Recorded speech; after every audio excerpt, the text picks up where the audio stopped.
নির্বাচনের দিন যত ঘনিয়ে আসছে বাংলাদেশের রাজনীতিতে তত স্পষ্ট হচ্ছে নতুন হিসাব নিকাশ।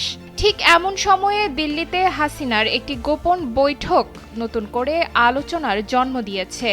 ভোটের আগে কি নতুন ছক কষছে আওয়ামী লীগ? গত ২১ জানুয়ারি দিল্লিতে কঠোর নিরাপত্তার মধ্যে যুক্তরাজ্য আওয়ামী লীগের নেতাকর্মীদের সাথে বৈঠক করেন শেখ হাসিনা। ৫ ঘণ্টার দীর্ঘ আলোচনায় তিনি পুরো সময়টি দিয়েছেন প্রতিনিধি দলকে। সাক্ষাৎ শেষে নেতাদের ভাষ্য, শেখ হাসিনা ছিলেন আত্মবিশ্বাসী, মানসিকভাবে দৃঢ় এবং রাজনৈতিক পরিস্থিতি সম্পর্কে সম্পূর্ণ সচেতন। গণ অভ্যুত্থানে ক্ষমতাচ্যুত হয়ে গত বছরের ৫ আগস্ট দেশ ছেড়ে ভারতে আশ্রয় নেওয়ার পর প্রকাশ্যে আর দেখা যায়নি হাসিনাকে।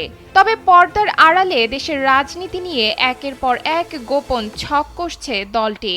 তারই ইঙ্গিত মিলছে যুক্তরাজ্য আওয়ামী লীগের শীর্ষ নেতাদের সঙ্গে তার সাম্প্রতিক সাক্ষাতে।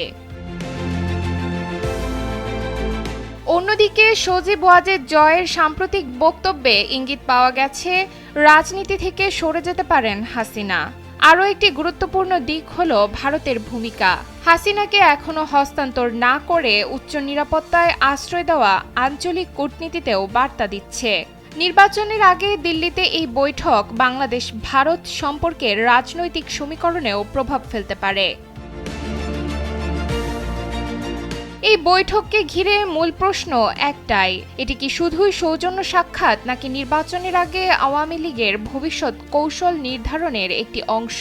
বিশ্লেষকদের মতে দেশে প্রত্যাবর্তনের সম্ভাবনা ক্ষীণ হলেও হাসিনা এখনও দলীয় রাজনীতিতে কৌশলগত গুরুত্ব বহন করে। বিদেশে অবস্থান করেও তিনি নেতাকর্মীদের মনোবল ধরে রাখার চেষ্টায় ব্যস্ত।